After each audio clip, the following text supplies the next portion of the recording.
Welcome to GB Krisha aari designer. இன்றைக்கி நம்ம வந்து வாட்டர் ஃபில்லிங் ஸ்டிச் தான் பார்க்க போகிறோம். வாட்டர் ஃபில்லிங் ஸ்டிச்னு சொல்லுவாங்க. பானி ஸ்டிச், அதாவது பானி தையல். பானினா வந்து தண்ணி தானே, வாட்டர்னாலும் தண்ணி தானே, அதுதான் வாட்டர் ஃபில்லிங் ஸ்டிச்சுன்னு சொல்லுவோம் நம்ம. ஒரு சில சமயம் பானி, ஒரு சில இடத்துல பானி ஸ்டிச் அப்படின்னு சொல்லுவாங்க. இதுக்கு வந்து நான் இந்த கேப்புக்குள்ளே தான் ஃபஸ்ட்டு நான் ட்ரையல் பார்க்க போகிறேன். அதுக்கு முன்னாடி நான் வந்து ஒரு பென்சில்லையோ ஒரு பேனாவிலையோ எடுத்து இப்படி இந்த மாதிரி தான் போட போகிறோம். இது மேலேயே போட்டு ப்ராக்டிஸ் பண்ணணுன்னு அவசியம் இல்லை, இது மேலே போட்டாலும் நல்லாயிருக்கும். நான் ஃபஸ்ட்டு இந்த மாதிரி நீங்கள் ட்ரை பண்ணி பார்த்தீங்கன்னா உங்களுக்கு தையல் போடுறதுக்கு இன்னும் ஈஸியாக இருக்கும். இப்படி இந்த மாதிரி டபிள்யூ போடுவோம்ல, ஸ்மால் லெட்டர் டபிள்யூ, அந்த மாதிரி போடணும். நம்ம வந்து ஷார்ப்பாக எம் இருக்கும்ல, அந்த மாதிரி போடவே கூடாது. டபிள்யூ எப்படி போடுவோமோ அது மாதிரி குட்டி குட்டியாக அதை கண்டினியூஸாக போட்டிங்கன்னா நல்லாயிருக்கும். ஃபஸ்ட்டு இந்த மாதிரி ப்ராக்டிஸ் பென்னில் பண்ணி பாருங்கள். அதுக்கப்புறம் உங்களுக்கே வந்து ஸ்டிச் போடுறதுக்கு ஈஸியாக வந்துடும். இதில் பார்த்தீங்கன்னா உங்களுக்கே தெரியும், ஃபஸ்ட்டு எடுத்துகிட்டையும் ஷார்ப்பாக இருக்கா, அது அந்த மாதிரி எம் மாதிரி போடவே கூடாது. அதுக்கு தான் அதை போட்டு வச்சுருக்கேன். அங்கே பாருங்கள், எம் மாதிரி ஷார்ப்பாக போடக்கூடாது. இப்போ நான் போடுறது அப்படியே அந்த இடம் வந்து வளைவாக இருக்குது பாருங்கள். அந்த லெட்டு போட்ட மாதிரி, அந்த பென்னில் நான் போட்ட மாதிரி மேலேயே தான் நான் போட்டுட்ருக்கேன். அது மேலேயே போடணும் அப்படிங்கிற ஒரு இதுவும் இல்லை, நான் சும்மா போட்டு காட்டலாம் அப்படிங்கிறதுக்கோசரம் அந்த பென்னு மேலேயே போட்டுட்ருக்கேன். இங்கே பாருங்கள், இப்படியே வளையணும் ரொம்ப ஷார்ப்பாக. ஏதாவது ஒரு இடத்துல ஷார்ப்பாக இருக்கலாம், எல்லா இடத்துலையும் ஷார்ப்பாக இருந்தால் அந்த ஸ்டிச்சு வந்து நல்லா இருக்காது. நம்ம ஷார்ப்பாக இருக்கிறது பானி மாதிரி அப்படியே ஓடிக்கிட்டே இருக்கும்னு சொல்லுவாங்கள்ல, அப்படி தாங்க. அதாவது தண்ணி மாதிரி ஓடிக்கிட்டே இருக்கும்ல, தண்ணி எப்படி வளைஞ்சி தானே ஓடும், அதே தான். அதுக்கு தான், அதனால தான் இந்த ஸ்டிச்சுக்கு வந்து வாட்டர் ஃபில்லிங் அப்படின்னு சொல்லிட்டு வச்சுருக்காங்க. இது வந்து நிறைய கேப்பில் யூஸ் பண்ணிக்கலாம். அதாவது கேப்புனால் ஒரு இதே மாதிரி மாங்காய் டிசைன், அதாவது திலகம், இந்த மாதிரி ஒரு சில டிசைனில் குட்டி குட்டியாக போட்டு நல்லா அந்த ஸ்பேஸை வந்து எம்டி ஸ்பேஸை வந்து ஃபில் பண்ணுறதுக்கு இந்த ஸ்டிச் வந்து ரொம்ப யூஸ்ஃபுல்லாக இருக்கும்.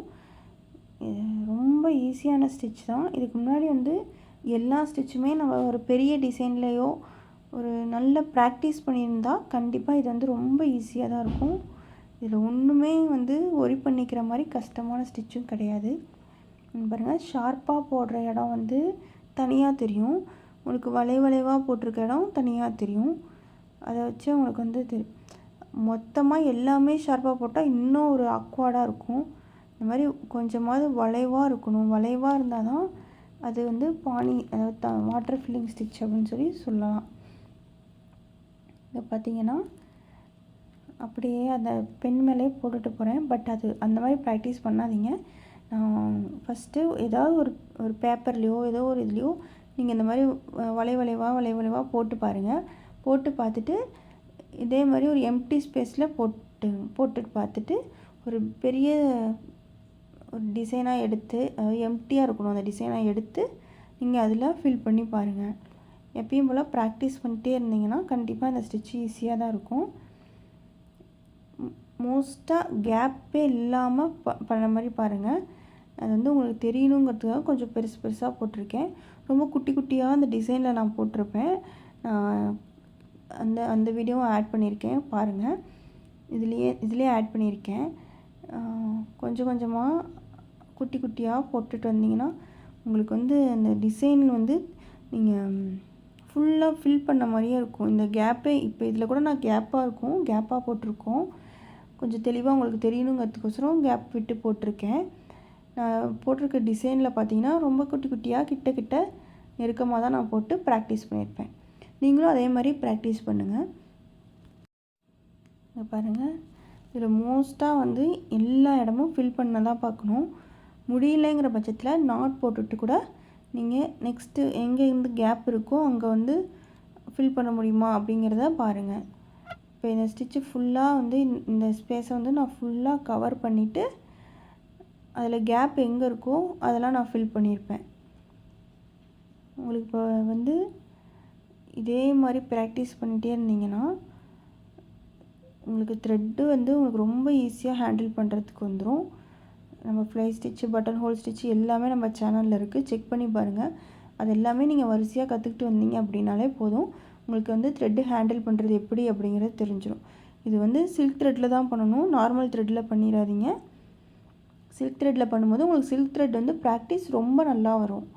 நீங்கள் நார்மல் த்ரெட்டில் பண்ணிங்கன்னா அது வந்து நல்லா இருக்காது. ஏன்னா நம்ம ப்ளவுஸில் நார்மல் த்ரெட் அதிகம் யூஸ் பண்ண மாட்டோம், சில்க் த்ரெட் தான் யூஸ் பண்ணுவோம். இப்போ நம்ம சில்க் த்ரெட்டில் நம்ம யூஸ் பண்ணி ப்ராக்டிஸ் பண்ணும்போது மோஸ்ட்டாக ஜரியை விட சில்க் த்ரெட்டில் ப்ராக்டிஸ் பண்ணும்போது நமக்கு நல்ல ட்ரைனிங்காக இருக்கும்.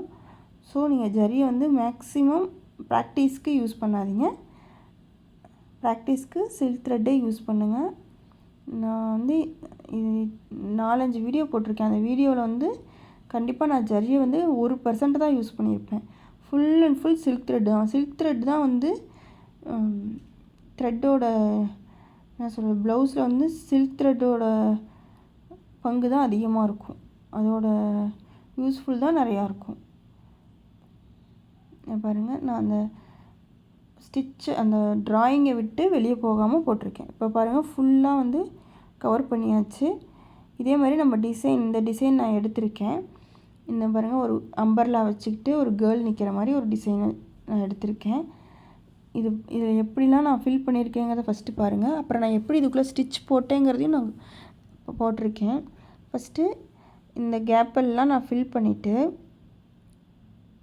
பாருங்கள், அதுவும் அந்த க்ரீன் கலருக்குள்ளே இருக்கிறது உங்களுக்கு வந்து எப்படி இருக்குன்னு வந்து உங்களுக்கு ஜூம் பண்ணி கூட பாருங்கள். ஃபுல்லாக நான் வாட்டர் ஃபில்லிங் ஸ்டிச் தான் கொடுத்துருக்கேன். நான் மேக்ஸிமம் நான் அந்த க்ரீன் கலரில் இருக்கிறது கொடைக்கு க்ரீன் கலரும், அந்த ட்ரெஸ்ஸுக்கு இந்த ஹேண்டுக்கு வந்து நம்மளோட ஸ்கின் கலரும், காலுக்கு ஸ்கின் கலரு, ஸ்கர்ட்டுக்கு பிங்க் கலரு, இந்த மாதிரி வந்து கொடுத்து உங்களுக்கு வந்து தனியாக எடுத்து காட்டுற மாதிரி டிஃப்ரென்ஷியேஷன் கொடுத்து ஸ்டிச் போட்டிருக்கேன். இதில் பார்த்தீங்கன்னா குட்டியாக ஃபுல்லாக வாட்டர் ஃபில்லிங் தான். அந்த ஸ்கர்ட்டில் கூட கொஞ்சம் பெருசாக இருக்க மாதிரி போட்டிருக்கேன். அந்த கொடையில் இருக்கிறது பார்த்தீங்கன்னா, அந்த அம்பர்லாவில் இருக்கிறது அவ்வளோ குட்டியாக இருக்கும். இந்த மாதிரி குட்டியாக போடும்போது எல்லா டிசைனும் நீட்டாக காட்டும். இங்கே பாருங்கள், நான் இப்படி தான் போட்டிருக்கேன். குட்டியாக அப்படியே எதனால் குட்டியாக வருது, அதே மாதிரி எப்படி வளைவு கொண்டு வருதுங்கிறதையும் நான் சொல்கிறேன் பாருங்கள். ஃபஸ்ட்டு ஒரு நாட் மாதிரி போடுவோம்ல, எப்படி நம்ம லாக் போடுவோம் அதே தான். இது ஃபுல்லாகவே நம்ம லாக் தான் போடுறோன்னு வச்சுக்கோங்களேன். ஃபஸ்ட்டு ஸ்டிச் பண்ணிவிட்டு டக்குன்னு திருப்பணும், அவ்வளோதான். அதாவது நீடில் திருப்பி எடுக்கணும்.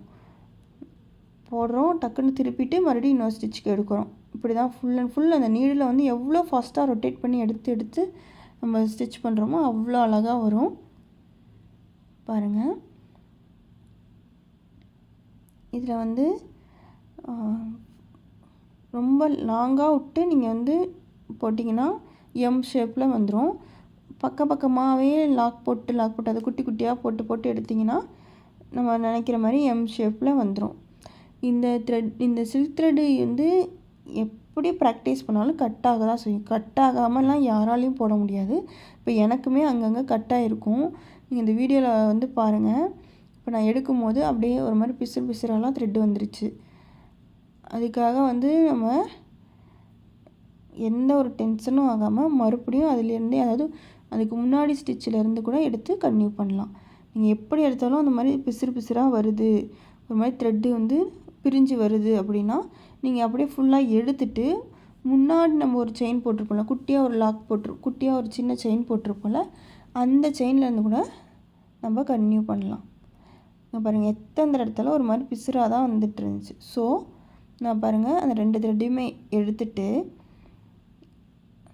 அந்த முன்னாடி இருக்க செயினில் வந்து பர்ஃபெக்டாக போட்டிருப்போம்ல முன்னாடி இருக்க ஸ்டிச்சு, அதிலேருந்து எடுத்து நம்ம கன்டினியூ பண்ணால் நீட்டாக வந்துடும். ஸோ இது வந்து நம்ம பிசுறாக வருதே நம்ம கட் பண்ணிவிட்டு போடலாம் அப்படின்லாம் நீங்கள் நினைக்கவே தேவையில்ல. இதை நான் வந்து எடிட் பண்ணி கூட போட்டிருக்கலாம், இந்த மாதிரி பிசுறாக வரதெல்லாம், அதாவது த்ரெட்டு வந்து நீட்டாக வராமல் இருக்கிறதெல்லாம். ஸோ நான் எடிட் பண்ணி போட்டேன்னா எல்லாேருக்கும் பர்ஃபெக்டாக வருதுன்னு நீங்கள் நினச்சிக்காதீங்க. ஸோ பர்ஃபெக்டாக எப்பயுமே எல்லாருக்குமே வராது. எவ்வளோ ப்ராக்டிஸ் பண்ணாலும் த்ரெட்டு கட் ஆகும், இது மாதிரி வரும். அந்த ப்ராக்டிஸ் எதுக்குன்னா, எப்படி த்ரெட்டு கட் ஆனாலும் இந்த மாதிரி த்ரெட்டு பிசுறாக வந்தாலும் நமக்கு வந்து அதை மேனேஜ் பண்ண தெரியணும். அதுக்காக தான் இந்த ப்ராக்டிஸ் பண்ணுறோம். ஏன்னா த்ரெட்டு வந்து நம்ம மிஷினில் ஒன்றும் போடலை, நம்ம கையிலேருந்து தான் போடுறோம். ஸோ ஹேண்ட் எம்ப்ராய்டிங் ஆரி ஒர்க்கு ஹேண்டில் தான் போடுறோங்கிற பட்சத்தில் த்ரெட்டு எப்படி வேணால் கட் ஆகலாம். பிசுறாக அதாவது த்ரெட்டு வந்து 4-5 பிரிஞ்சு வரலாம். இது மாதிரி நிறைய மிஸ்டேக்ஸ் வரதான் செய்யும். ஆனால் ப்ராக்டிஸ் பண்ணும்போது அதை மேனேஜ் பண்ணுற ஒரு கெப்பாசிட்டி நமக்கு வந்துடும். அதுக்கு தான் ப்ராக்டிஸ் பண்ண சொல்கிறாங்க. இங்கே பாருங்கள், இது வந்து நீங்கள் கரெக்டாக வாட்ச் பண்ணிங்கன்னா தெரியும். இது வந்து டபிள்யூ ஷேப்பில் எப்படி வந்திருக்குன்னு. இதில் வந்து ஷார்ப்பாக அந்த எம் மாதிரி போட்டிருக்க வாய்ப்பே கிடையாது. சப்போஸ் வந்தாலும் அது 1-2 எம் ஷேப்பில் நம்ம போடலாம். ரொம்ப பர்ஃபெக்டாகவே டபிள்யூவாகவும் வர வாய்ப்பு இல்லை.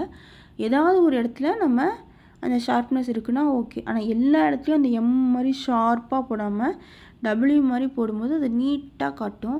உங்களுக்கு நான் ஏற்கனவே அந்த பிக்சர் ஆட் பண்ணியிருந்தேன் பார்த்தீங்களா, அந்த மாதிரி க்ரீன் கலர் கொடையை வந்து எப்படி குட்டியாக போட்டு இது மாதிரி தான் நீங்கள் வந்து நீடில் டக்குன்னு திருப்பி போட்டிங்கன்னா கண்டிப்பாக வரும்.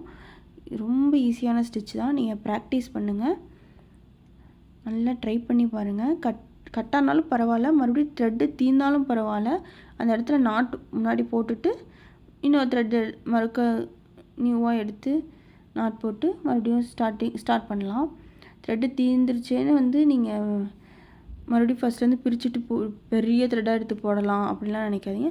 இதுக்கு வந்து த்ரெட்டு வந்து சீக்கிரம் தீரும். நீங்கள் டபுள் ஸ்டான்ஸாக எடுக்கிறீங்க அப்படின்னா கொஞ்சம் பெருசாக நிறைய நீளமாக எடுத்து போட்டிங்கன்னா அடிக்கடி த்ரெட்டு முடியாமல் இருக்கும், கட் ஆகாமலும் தீராமல் இருக்கும். தீர்ந்துட்டு மறுபடியும் ஃபஸ்ட்லேருந்து நாட் போட்டு மறுபடியும் ஃபஸ்ட்லேருந்து 2 ஸ்டான்ஸாக எடுத்து நீங்கள் ஃபஸ்ட்லேருந்து ஸ்டார்ட் பண்ண தேவையில்லை.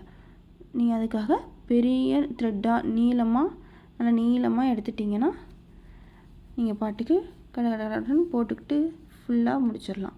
இங்கே பாருங்கள், எனக்கு இந்த இடத்துல த்ரெட்டு தீர்ந்துடுச்சு. ஸோ நான் நாட் போட்டு அந்த இடத்துல ஃபினிஷ் பண்ணிக்கிட்டேன். மறுபடியும் ஒரு த்ரெட் எடுத்து நியூவாக த்ரெட் எடுத்து போடுறேன், அவ்வளோதான். இது வந்து த்ரெட்டு கட் ஆகும், த்ரெட்டு தீரும், பிசுறாக வரும். இதெல்லாம் வந்து ப்ராக்டிஸ் பண்ணால் மட்டும்தான் உங்களுக்கு வந்து நல்லா மேனேஜ் பண்ண தெரியும். த்ரெட்டு சில்க் த்ரெட்டு மேனேஜ் பண்ண தெரிஞ்சிட்டா நீங்கள் த்ரெட் ஒர்க்கு நீங்கள் எப்படி எந்த டிசைன் கொடுத்தாலுமே பண்ணலாம். அது உங்களுக்கே ஒரு நல்ல ஒரு இம்ப்ரூவ்மெண்ட் தெரியும். இந்த ஸ்டிச்சுக்கெலாம் உங்களுக்கு வந்து த்ரெட்டு நம்ம ஹேண்டில் பண்ணுற இம்ப்ரூவ்மெண்ட் நல்லாவே தெரியும். நம்ம ப்ராக்டிஸ் பண்ணுங்கள். நெக்ஸ்ட்டு ஸ்டிச்சு நான் வந்து உங்களுக்கு அப்லோட் பண்ணுறேன், இதே மாதிரி டிசைனில் பண்ணுறேன். ஸோ சப்ஸ்கிரைப் பண்ணிங்கன்னா நெக்ஸ்ட்டு நான் அப்லோட் பண்ணுற வீடியோ உங்களுக்கு கிடைக்கும். அதனால் ப்ராக்டிஸ் பண்ணிகிட்டே இருங்க. தேங்க்யூ.